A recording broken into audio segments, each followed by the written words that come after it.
I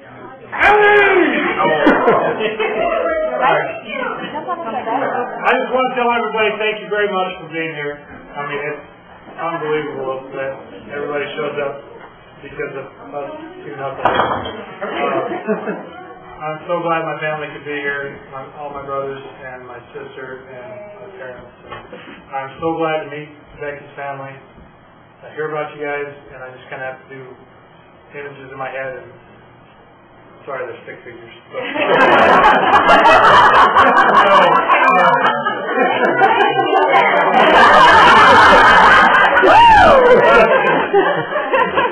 I just want to thank everybody for coming. This is great. We're having a great deal of fun. This is a blast.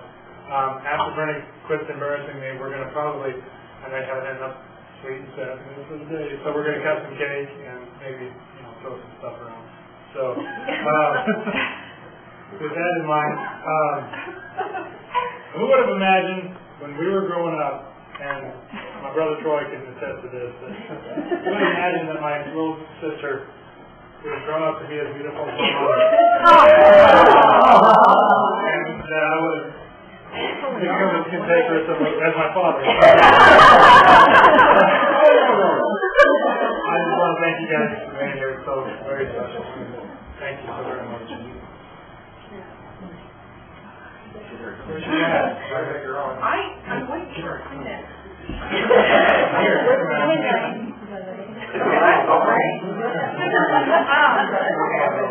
I'm good.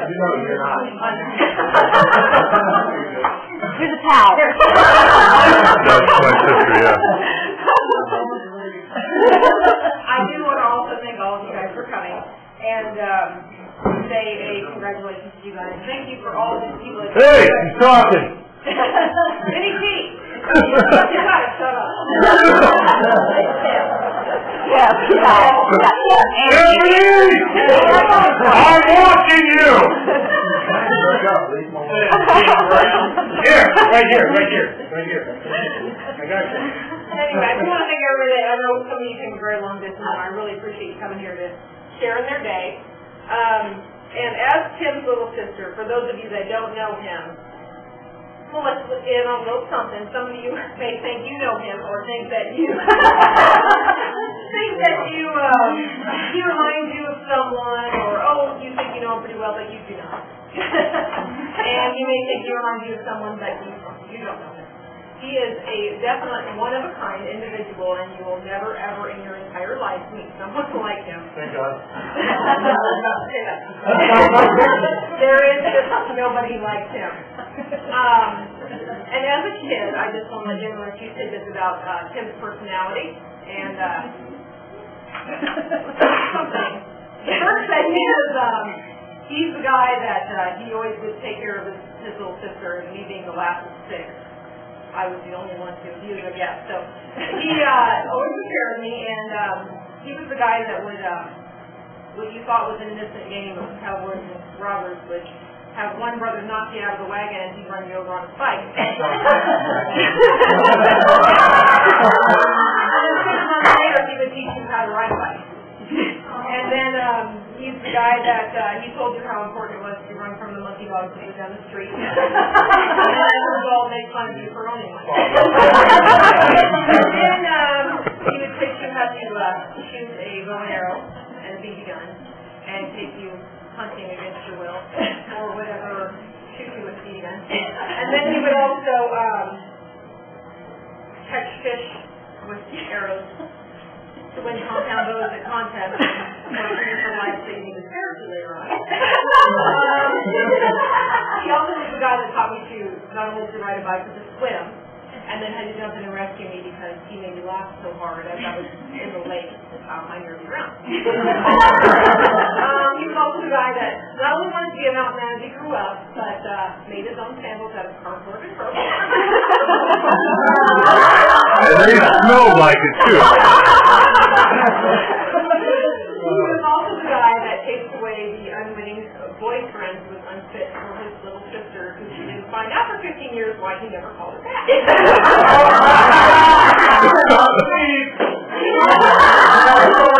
I missed that one. I can't get along. As a result, he come to your Halloween party dressed as a clown and follow your coffee table. And then you lie, but the next day brings you flowers. He's also the guy that when your husband doesn't take down your Christmas lights until March, he comes over and takes down your Christmas lights. He babysits your kids. He does all kinds of different duties. Not always the little uncle, but definitely hung the sun and the moon with them, for sure.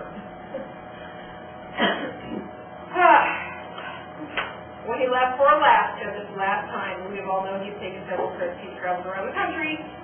He left last time when it was a little rough for more than just me.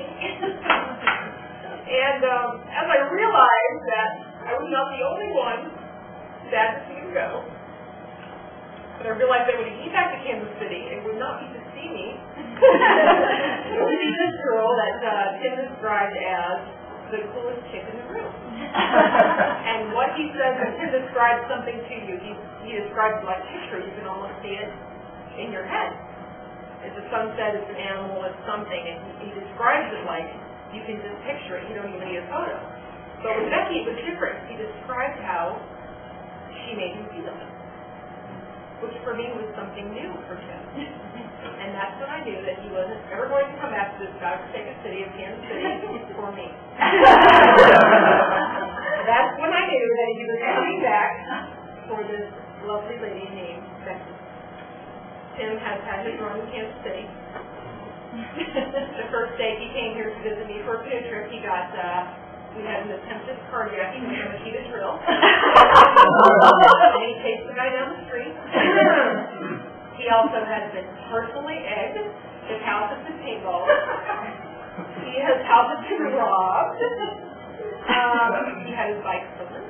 And he had his favorite thermometer, as we all know, stolen off his front porch. Bank robbery. And, held him at gunpoint in a bank robbery. So we've got this reason to never come back to Kansas City. I knew someday he'd be back, but I didn't know what it would be for, and now I realize what it was. Ghost. That girl that brought him back to Kansas City, not only maybe just to visit, maybe for a while, but to get married in the area is pretty impressive. Like I said, the first night he met her, he called me and he said that she was the most awesome girl in the room, and he couldn't believe that he was in there with her. And then he said, and she was there with me. It was amazing. But he was with this woman that made him feel so fantastic. Doing nothing.